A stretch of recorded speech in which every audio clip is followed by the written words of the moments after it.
What's up, franchise people? We're back at it, talking about the FTC's guide to franchising.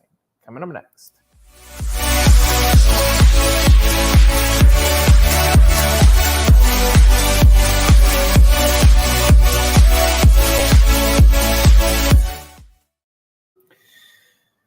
All right, I attempted to go live on Instagram because that's a new feature. Oh, it says I am live. You are live. Once you're live, you can find your stream at the top. Okay, I guess we are live on Instagram too. Welcome, Instagram channel. Now we're a new channel added. So, in continuing our journey through the FTC's guide, consumer guide to buying a franchise. I don't know why it's called consumer. I don't know that I'm a consumer of someone that washes my windows, but I guess I am technically. But now we're going to get into evaluating potential earnings. So I'm going to read this. It'll frame our conversation. So you want to know how much money you can make if you invest in a particular franchise. A franchisor isn't required to disclose information about potential income or sales. If it does, the law requires it to have a reasonable basis for the claim when it's made and to include the claim in item 19 of the FDD. If a franchisor makes a claim as a reasonable basis, the FDD must also disclose the source and limitations of data and any important assumptions of which the claim is based. So this is the starting point to it. Charles, any comments on the way that they're framing this?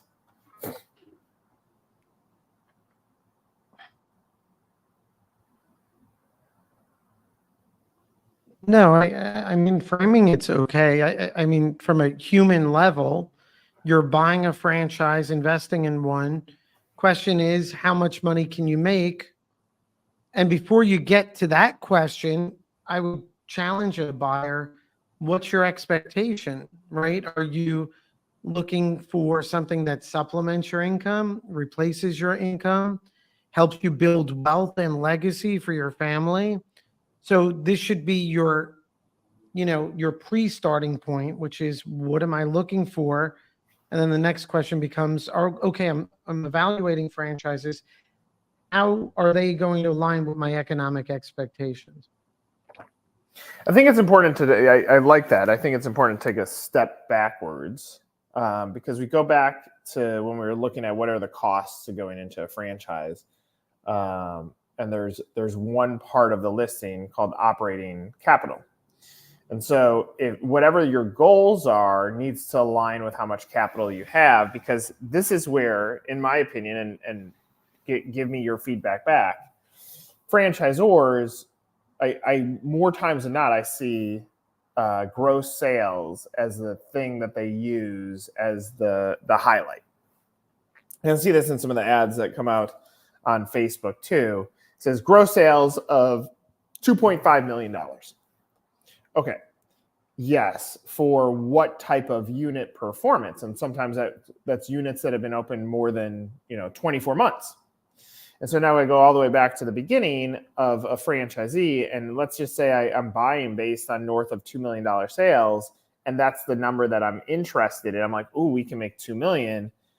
If the operating capital isn't sound though, and you're going to hit a stress point where you're stretched and you don't want to spend the money on marketing or staffing or whatever it's going to take to get up to that 2 million, then the odds of you hitting that number continue to deteriorate. Your frustration level will go up.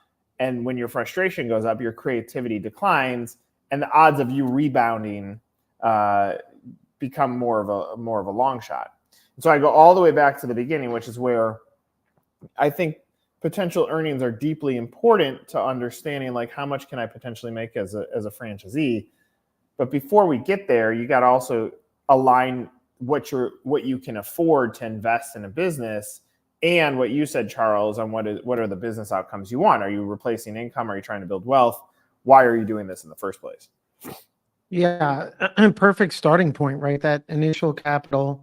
What are my economic expectations? And then now we go into what the FTC is talking about. Okay, I'm evaluating different opportunities. I understand the capital I have to invest. I understand what I'm expecting out of that capital. I want to replace my job or not. So how do you evaluate from franchisors? Well, the rule in franchising is naturally pre-sales disclosure, the FDD. And in this case, item 19 of the FDD is the only location in the franchise sales process from a technical standpoint where the franchisor can provide you with financial data. I mean, they may replicate it somewhere else, but the rule in franchising is if a franchisor is going to give you economic data, financial performance, historical data, or even pro forma, they have to state it in item 19 of the FDD. It needs to be representative and needs to be explained well. So you as a buyer, if someone gives you information through an email, on an Excel sheet, tells you different information, and they're the franchisor, you should disregard it. Maybe not even work with that franchisor. They should be telling you the only financial data we can provide is what we disclose in item 19. And then getting to Nick's point, which is what type of data are they disclosing there? Is it gross sales?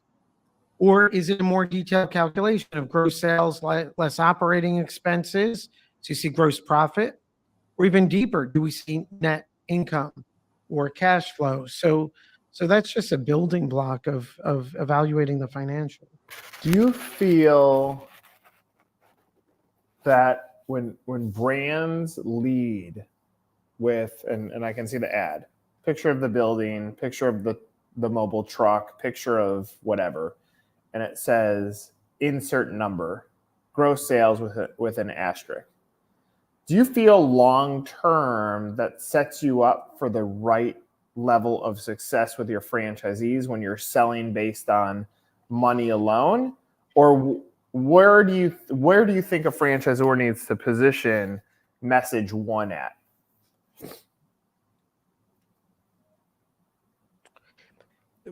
I mean, that's a complex question, right, Nick? And it's a good one because on the one hand, I don't necessarily want it to just be about the dollars, but we're talking about a headline number on a website, right? So I have no problem with it as long as it's genuine. So if you're starting off with if you're as a buyer, if you're looking at a franchisor who's sales focused, and here's our top line number, well, how does that align with you? Or what are you looking for economically? But also as you drill down into more data, so we get below the fold, what else is the franchisor telling us, right? If we're a service-based business, what is labor cost? If we're a retail business, what's cost of goods sold? If we're a restaurant, what's food cost, labor cost? What are those gross profit margins? And if they're going to tell an economic story and they're with that, it's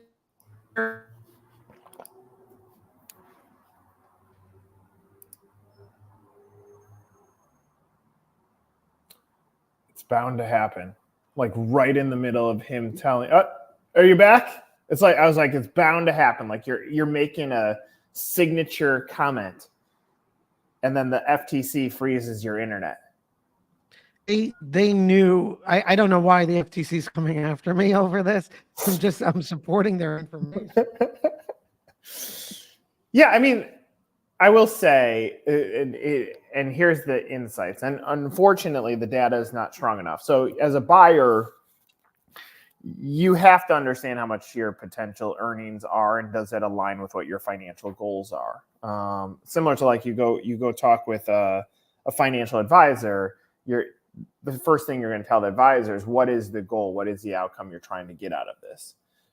Then you need to go to the next level, which is how much time are you willing to put into this? Like, is this going to be a heavy lift? Is it a semi-absentee? What is the story behind the business? Where I've been torn historically is the numbers are intriguing to me. And I think it's I think it's a vital part of the sales process, but I've always been like, how do you sell the culture first? And Charles, when we were doing all of our interviews throughout COVID, we didn't hear about earning potential from franchisees. We heard about cultural match and potential support. And so that's where I become torn on that question on what message needs to lead. Now, I do think even if someone's like, I'm buying this because I'm passionate about giving back to my community. Yes, I believe that. But you're also passionate about how much money you can make. That's why you're willing to invest a portion of your life savings, if not all of it, into a business in the franchise world. So that's where like I've always been torn on that because I don't know what to lead with. The last thing I'll say on this part is we're assessing a franchisor right now, and I said to them, let's go through your best franchisees. I said, just name them. Name, here's why. Name, here's why. Name, here's why. And I said, now give me your worst. Name, here's why. Name, here's why. Name, here's why. I said, okay, these.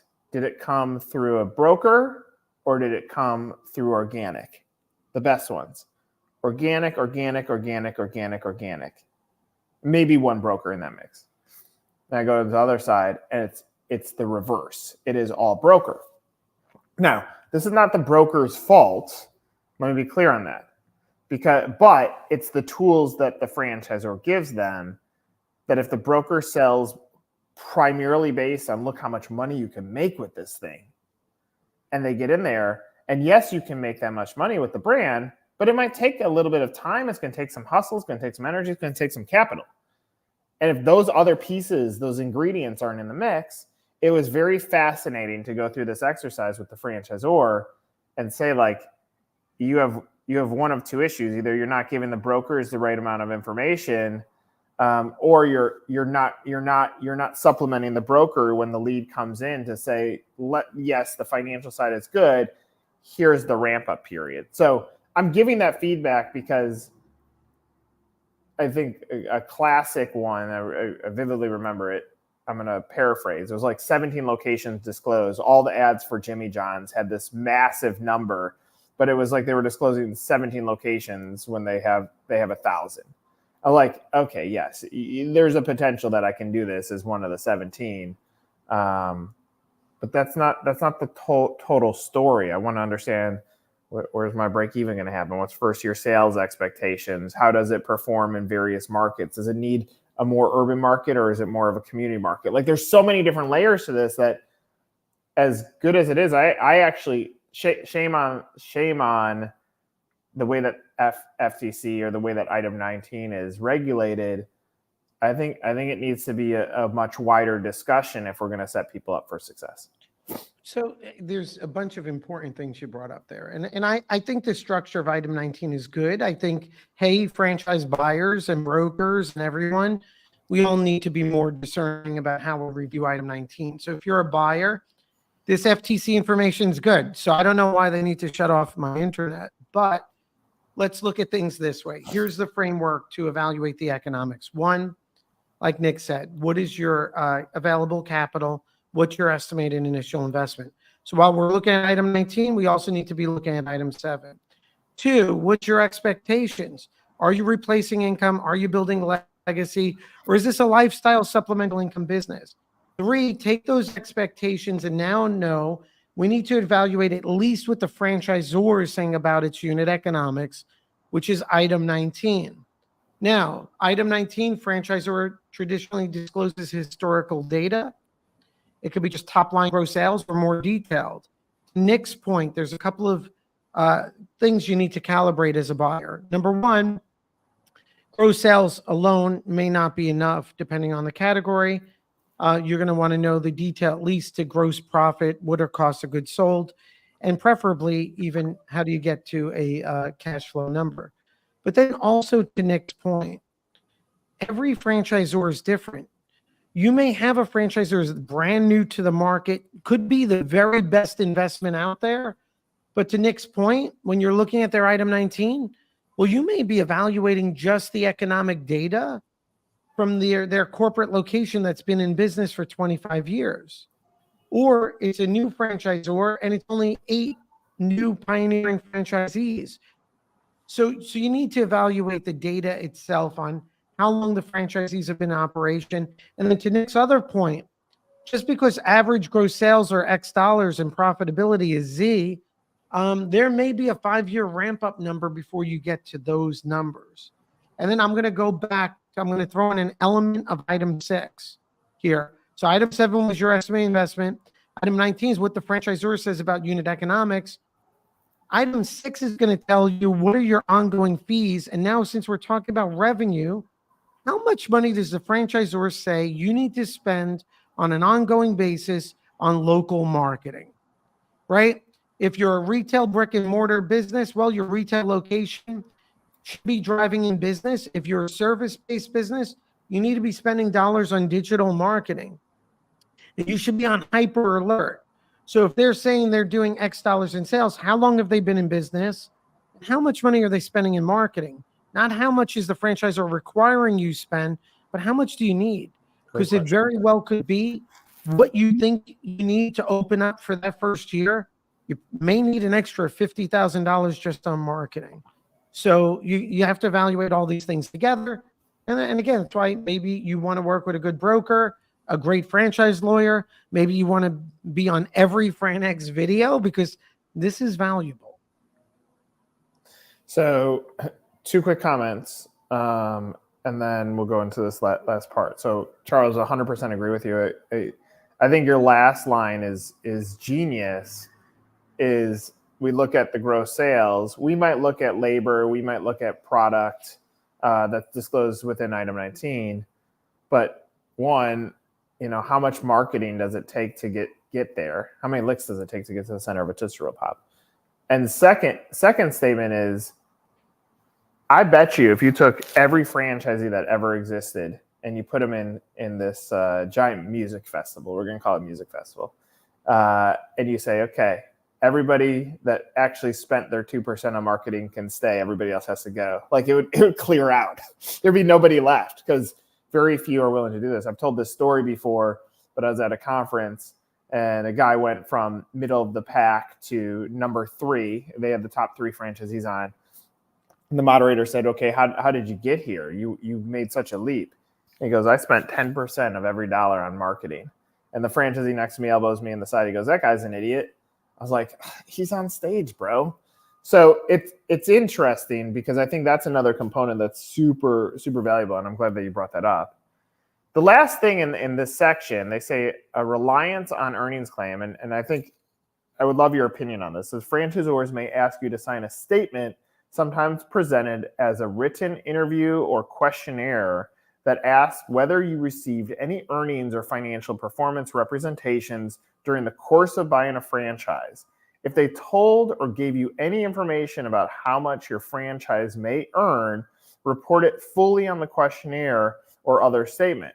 If you don't, you may be waiving your right to contest the earnings representations that were made to you and that you use to make your decision to buy. I think this is a very important and interesting statement that they have in this section. Well, and so for the franchise buyers out there, what happens is as you're about to sign a franchise agreement, some franchisors have a disclosure statement that says, hey, franchise buyer, before you sign that franchise agreement, represent us that 1, we gave you the FDD, 2, we didn't give you any financial information, and only financial information we gave you is what's disclosed in item 19. Why are they doing that? Because if someone told you something separately, chances are you're just going to sign the statement and not pay attention to it. And if a year from now you're suing the franchisor and you say they made an illegal financial performance representation, they could pull out that statement and say, you told us we didn't and we relied on that. Yeah. So it's really a legal issue.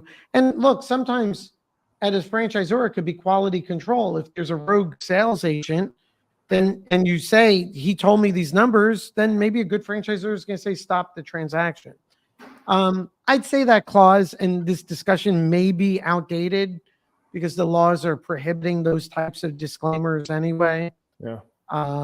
And so, but the big takeaway here is if a franchisor is giving you data or sharing data verbally with you, that's not in item 19, then it's a red flag that you shouldn't be working with this franchisor.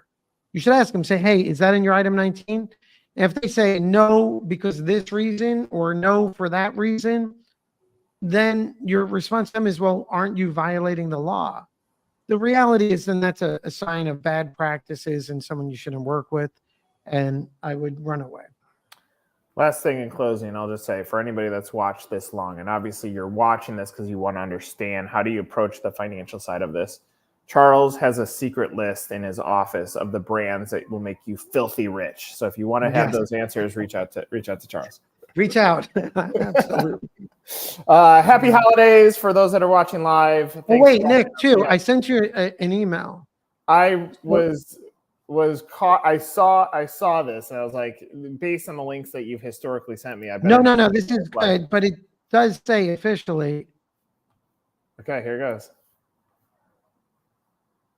Put it on the screen.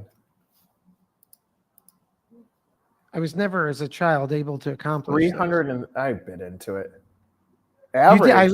I would forget. This is like an item 19. Like, look, the average is 253, but the top performer got to 365. Well, that was by a machine. The 365 was a machine. Oh yeah. Very interesting. I mean, that was your nickname when you were younger too, the licking machine. So yeah, thanks. Happy holidays, everybody. You